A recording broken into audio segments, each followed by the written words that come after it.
Ya, selamat siang teman-teman. Jadi, kali ini kita berada di Museum Pos Indonesia. Museum Pos Indonesia ini terletak di tengah kota Bandung di Jalan Cilaki nomor 73. Nah, kebetulan gedung ini juga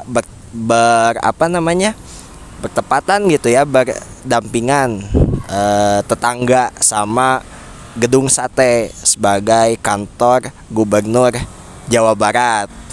Nah, kalau teman-teman lihat Museum Pos Indonesia ini arsitekturnya sangat kental gitu ya, dengan nuansa-nuansa kolonialisme dan juga penjajahan dari bangsa Eropa, khususnya Belanda. Tidak mengherankan karena gedung ini mulai dibangun pada tanggal 20 Juli 1920 ketika masih masa pendudukan Hindia Belanda di Indonesia. Nah, mulai dibuka secara resmi itu pada tahun 1931, dan awalnya ini itu bukan langsung menjadi museum pos ya, tapi sebagai kantor pos telegraf and telepon milik Hindia Belanda, kantor pos dan komunikasinya Hindia Belanda, seperti itu teman-teman. Jadi jam operasional dari museum ini dibuka dari jam 9, ditutup pukul 3 sore. Makanya di dalam ini banyak sekali koleksi-koleksi terkait pos gitu ya, terkait peralatan-peralatan atau barang-barang pos dari waktu ke waktu, dari zaman kolonialisme Belanda hingga zaman modern. Semua dikoleksi di sini dan barang-barangnya masih terawat dengan rapi.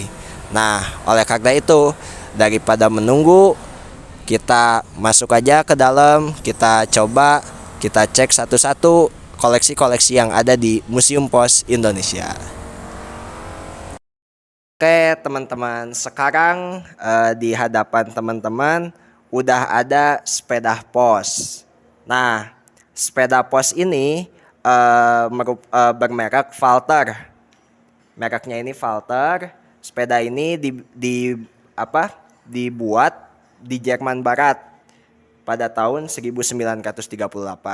Jadi sepeda Valter ini merupakan produk dari Jerman Barat, yang dimana sepeda pos ini merupakan angkutan roda 2 yang di depannya ada keranjang, di mana sepeda ini menjadi suatu transportasi operasional untuk mengirim surat. Nah, transportasi sepeda pos ini mulai digunakan di Indonesia itu pada tahun 1950. Nah, di sini kan ada tulisannya nih, Pos Telegraf and Telepon. Nah, ini itu waktu itu kebetulan kenapa di sini ada Pos Telegraf and Telepon, karena pada tahun-tahun tersebut sebelum menjadi perusahaan negara Pos Indonesia, nama perusahaan negara Pos Indonesia itu adalah Pos Telegraf and Telepon.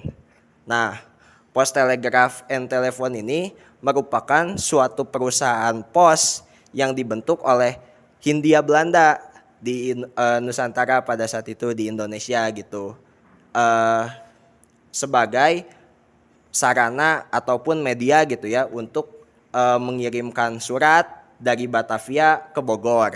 Nah, Jawatan Pos Telegraf and Telepon ini didirikan oleh pemerintah Hindia Belanda pada 23 Oktober 1856 gitu. Nah, PTT atau Pos Telegraf and Telepon ini merupakan cikal bakal dari nantinya perusahaan Telkom, Perseroan Terbatas Telkom Indonesia, di bawah naungan BUMN. Nah, pada tahun 1945 memang perusahaan Pos Negara Indonesia itu namanya masih PTT gitu ya. Pas awal-awal baru merdeka masih Pos Telegraf and Telepon. Nah, ketika tahun 1961 diubahlah pos telegraf and telepon ini untuk semacam menghilangkan jejak-jejak kolonial gitu ya, dekolonisasi, menjadi namanya berganti perusahaan pos negara Indonesia dan perusahaan telekomunikasi Indonesia, yang dimana di dalamnya terdapat dua biro.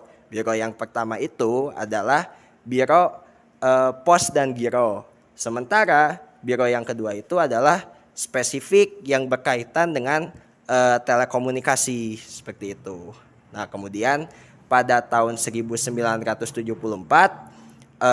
perusahaan negara Pos Indonesia ini ketika dipecah menjadi dua biro tersebut, ada perusahaan Pos negara Indonesia yang di bagian giro dan pos, dan juga ada yang di bagian telekomunikasi. Maka yang di bagian telekomunikasi ini berganti nama menjadi Perumtel gitu ya, pada tahun 1974.